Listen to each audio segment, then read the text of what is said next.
foi pensando um pouco nesse dia, e não apenas nesse dia, nessa homenagem, nessa celebração, mas pensando também na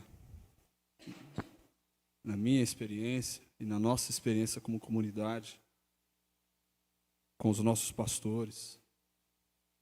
Eu queria refletir um pouco com vocês, por alguns minutos, a respeito de um salmo que, se você abrir a sua Bíblia, o seu aplicativo para ler, você não é crente não, como diz um pastor aí, meio celebridade. Salmo 23. Estou brincando, tá, gente? Pode abrir, tá? É só uma brincadeira. Tá todo mundo abrindo, hein? Meu Deus. Pastoreados no amor. Foi assim que eu pensei essa mensagem, essa reflexão.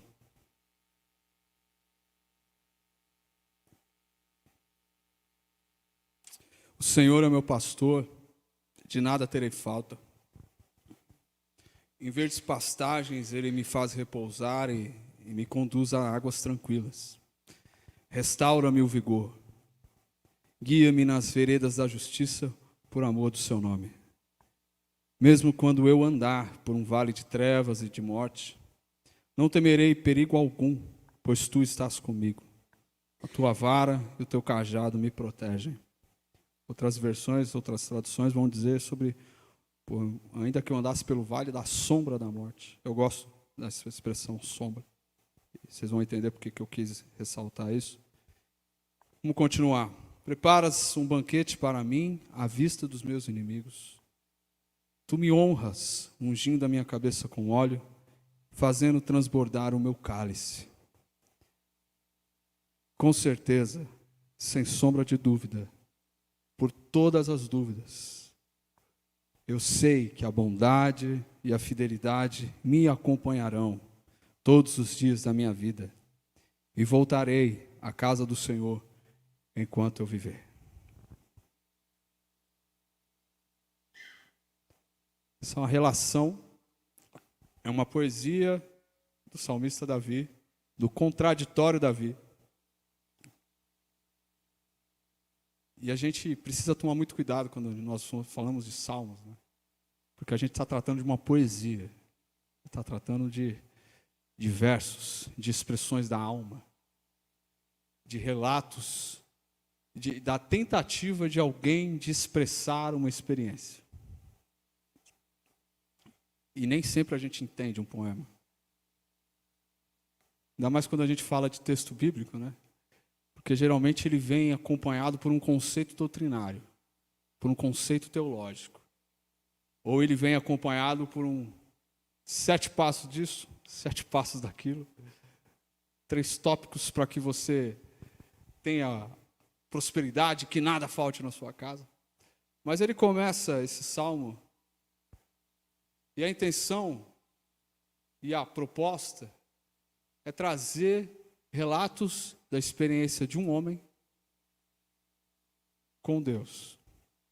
E ele diz: o Senhor é meu pastor, isso basta, de nada terei falta. Ele não está querendo aqui definir quem Deus é. Ele não está querendo dissecar Deus, definir Deus, colocar conceitos sobre Deus. O que ele expressa são as experiências com esse Deus. E quando ele vai colocar isso, escrever, cantar, a primeira coisa, a primeira expressão que ele usa é: Deus me basta. Eu não sinto falta de nada. E ele começa a expor, porque é interessante, são 6 versículos, 6 pequenos versículos. Vai dizer, diz que no original esse texto ele é composto por 51 palavras, muito rápido. Então ele começa a descrever a experiência com Deus, desde a bonança até o inferno e até um lugar muito gostoso. E é esse caminho que a gente vai fazer nessa manhã. Porque ele começa dizendo, né, olha, o Senhor é meu pastor e eu tenho suficiência nisso. eu tenho nisso a minha satisfação. A minha alegria está no fato de que Ele é o meu pastor, de que eu reconheço nele a fonte da minha vida, da minha alegria. Por quê? Porque Ele me faz e me leva a um lugar em que eu posso contemplar a vida e regozijar, e eu posso descansar, e eu tenho nele um lugar de descanso, e eu posso experimentar com Ele momentos de contemplação da vida e celebrar, porque Ele me leva a Verdes Campos, Ele me leva até o Ibirapuera, me coloca perto ali do lago do Ibirapuera, Ele me leva até por uma trilha bonita, e lá no alto eu posso avistar a cidade, e eu tenho um momento gostoso, e eu posso dizer, grandes coisas fez o Senhor por nós, que coisa boa. Tudo isso, diz um outro salmo vai dizer, né, que as obras da criação exaltam o seu Criador. E ele relata isso. Eu não sei se vocês já tiveram a experiência de fazer uma trilha, e é muito gostoso. Não precisa nem viajar para fazer isso. Aqui perto da gente, no Horto Florestal, na zona norte de São Paulo mesmo, tem uma trilha chamada da Pedra Grande. É uns 2 quilômetros subindo, tá? Mas é de boa, é tranquilo. Dá para parar, tomar uma água. Dá para ser conduzido, é tranquilo. Só que é gostoso, porque você chega lá em cima, você tem duas opções. Se você vai para o lado, seguindo reto, meio à direita, você sai num gramado assim, extenso, e tem um lago. É gostoso, é silencioso. E para o outro lado também, se você pegar à esquerda, anda mais um pouquinho, tem a chamada Pedra Grande. Tem uma pedra enorme que você sobe e você consegue avistar toda a cidade de São Paulo. É óbvio que a gente não está no período muito bom para isso, né? Tempo seco, você vai ver muita poluição. Mas a experiência é muito boa. Eu imagino mais ou menos essa vivência, de que na caminhada,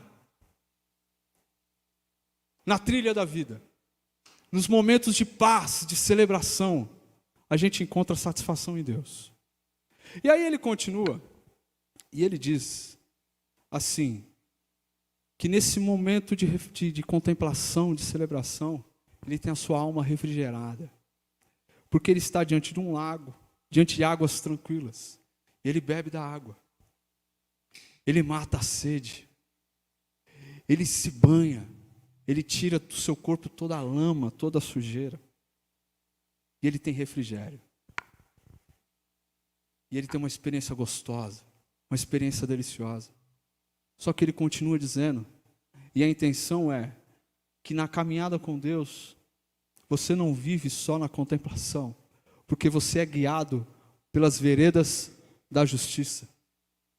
Você é conduzido e você é impulsionado, você é motivado a trilhar caminhos estreitos. Veredas são caminhos estreitos. Veredas da justiça. Fazer justiça. E ele fecha o versículo falando, ele guia-me pelas veredas da justiça por amor do seu nome. Porque na experiência com Deus, há um trajeto necessário que a gente precisa fazer, precisa trilhar, que é o caminho da justiça. É o caminho de quem adota uma postura de puro inconformismo. É o caminho de quem adota uma postura de que não é possível que ainda existe gente sem ter o que comer. É o caminho de quem adota uma postura de que não é possível que ainda hoje a gente precisa falar contra o racismo ou contra a homofobia.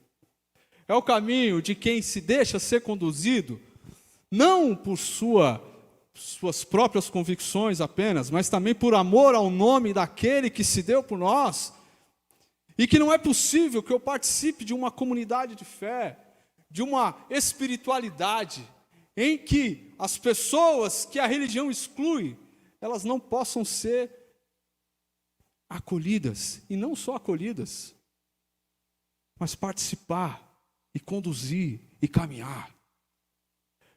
O caminho de quem é conduzido pelo bom pastor, no pastoreio do amor, não é só apenas o caminho de quem fica na contemplação, e eu quero fazer aqui uma analogia bem grotesca, né?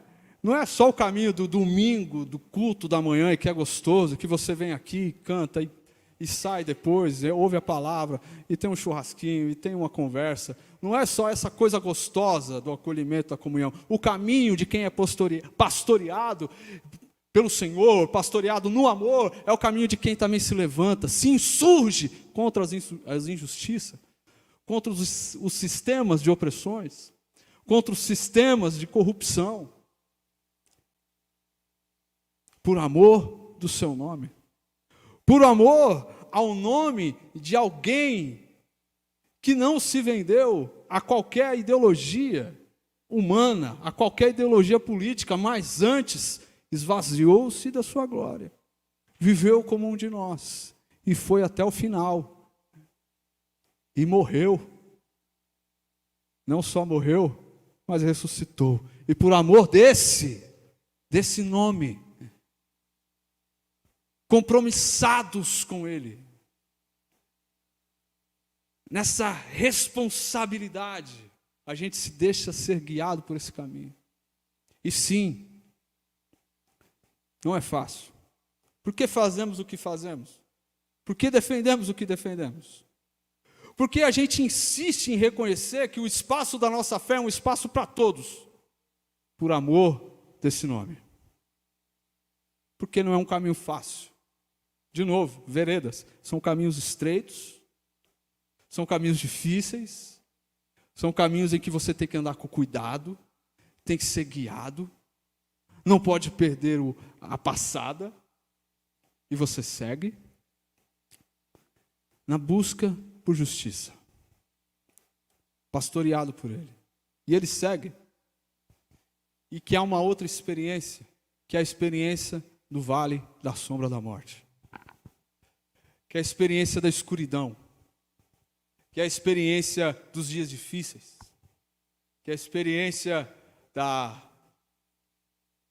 escassez, que é a experiência dos nossos irmãos que ocupam os morros, principalmente os morros do Rio de Janeiro, em que a qualquer momento eles podem ser vitimados por uma bala perdida, por conta de um confronto entre bandidos e polícia e vice-versa.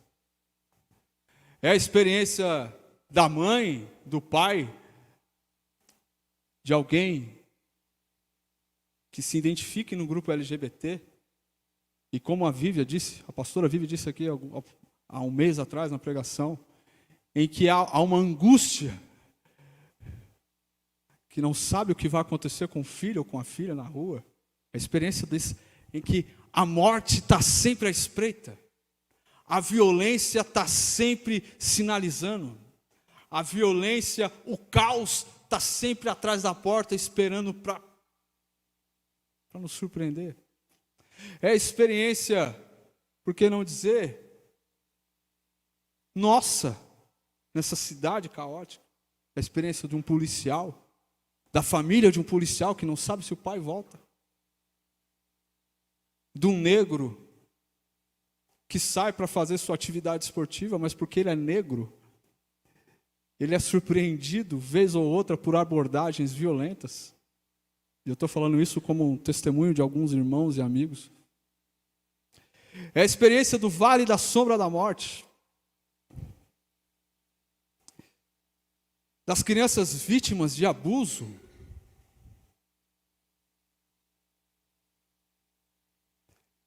das pessoas vítimas da violência religiosa, das mulheres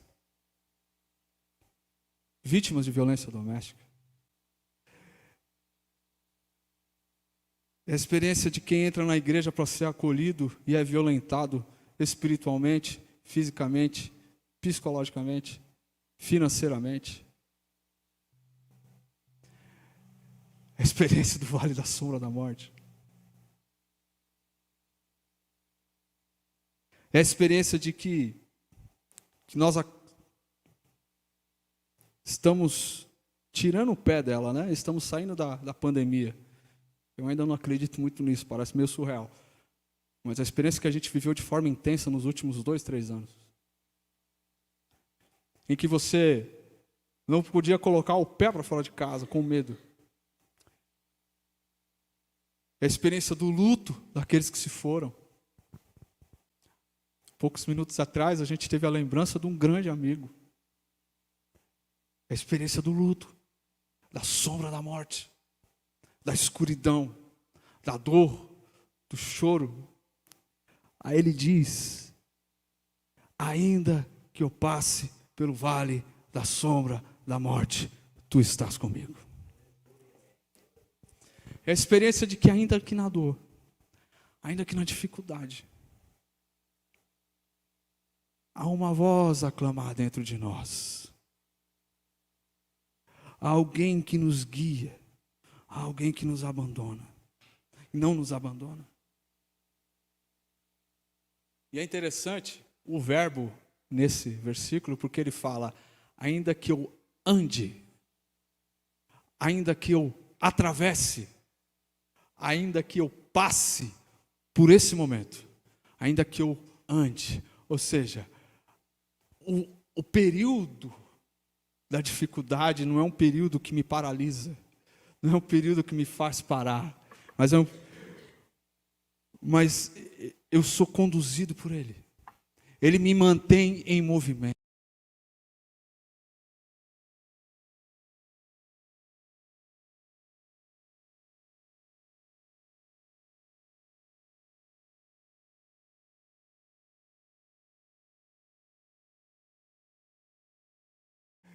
Que me faz, ainda que com muita dificuldade financeira, ainda que com muita dificuldade de rejeição,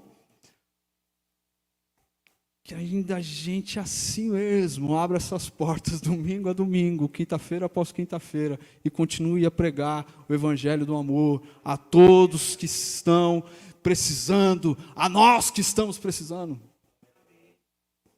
Pastoreados no amor, pastoreados na graça, conduzidos por Ele, pelas veredas da justiça, por amor do seu nome, passando, andando nas dificuldades, mas continuando em movimento, sem voltar atrás. E é interessante que ele diz: a tua vara e o teu cajado me protegem, porque eu sei que ainda que seja muito difícil, ainda que seja muito complicado, ainda que a minha fé vacile, ainda que eu duvide, ainda que eu esteja tentado a voltar, eu posso confiar ainda assim, que Deus não deixa de ser Deus. A vara e o cajado na mão do pastor sinalizam para nós que o pastor, o nosso bom pastor, continua sendo o nosso bom pastor, no vale da sombra da morte, nas campinas, nas dificuldades, nas facilidades, nos momentos de dor, na festa, Ele continua sendo o mesmo. E mais do que isso, Ele continua conosco, do nosso lado, pastoreando. O Ed queria desistir da música que a gente cantou agora. Ele falou: não, cara, é muito difícil, muito alta. Eu falei: não, já colocou no repertório e eu preciso dela hoje. Porque é muito interessante essa letra. Porque tem um trecho que ela diz assim: eu ouço uma voz bem perto a chamar, assim tu falar, que vem de dentro de mim. Eu ouço uma voz que me põe a andar e ela me diz: vem, por sobre um monte, por sobre o mar. Às vezes me falta o chão, eu fico sem fôlego, às vezes eu duvido, mas o Senhor continua me chamando e me fazendo acreditar. Amém.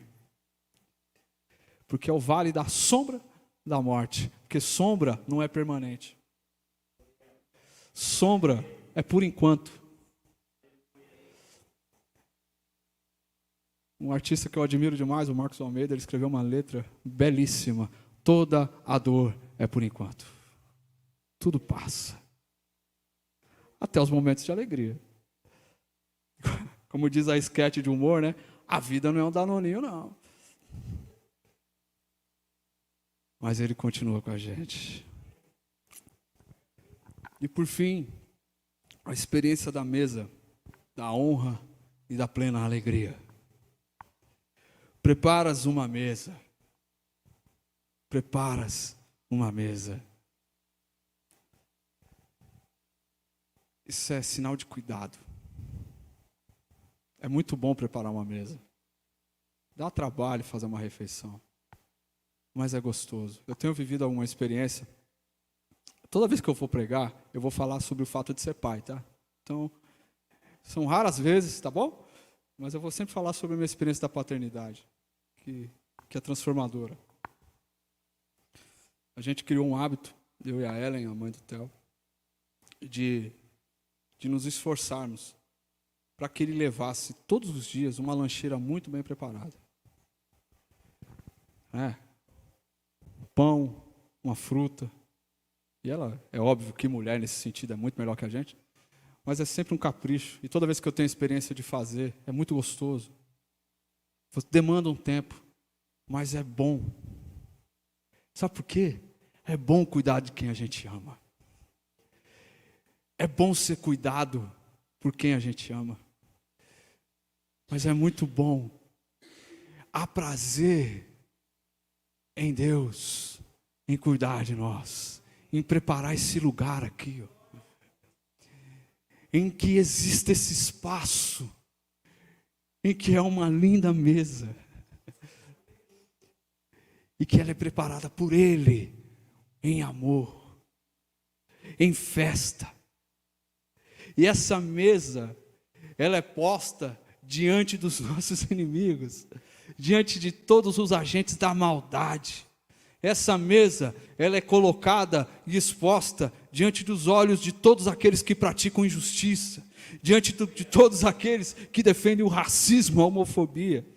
Essa mesa, ela é posta para que seja claro para todos que a desigualdade de gênero, ela não pode perdurar.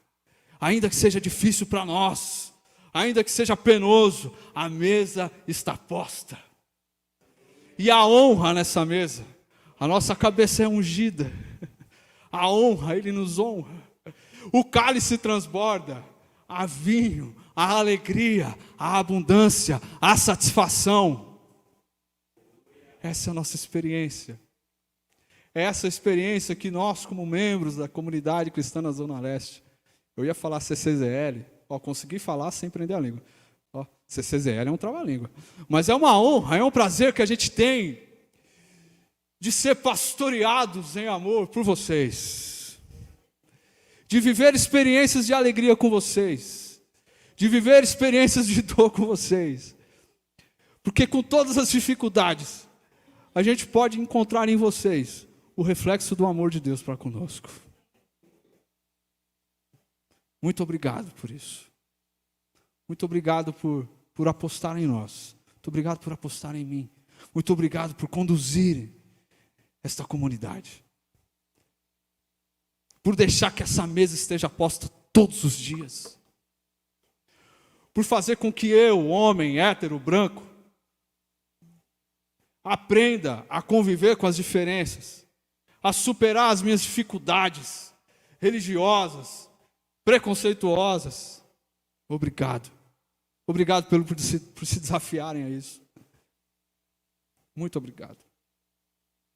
Porque certamente que a bondade e a misericórdia de Deus, e a sua fidelidade, e a sua graça, e o seu amor, nos perseguirão todos os dias, nos alcançarão, nos seguirão, correrão atrás de nós, todos os dias. Essa é a nossa experiência de fé. Todos os dias. Ela corre. Até nos dias que a gente duvida. Até nos dias que a gente quer desistir. Até nos dias que a gente está por um fio. A bondade e a misericórdia de Deus continua atrás de nós, acolhendo, impulsionando. E vocês são os responsáveis diretos por isso. O bom pastor é revelado através do bom pastoreio de vocês. E a mensagem dessa manhã, ela é uma reflexão a nós. mas também é uma tentativa de homenageá-los e agradecer a vocês por tanto esforço, por tanta vontade, por tanto amor, por manter essas portas abertas, por manter os nossos corações sempre aquecidos. Deus abençoe vocês.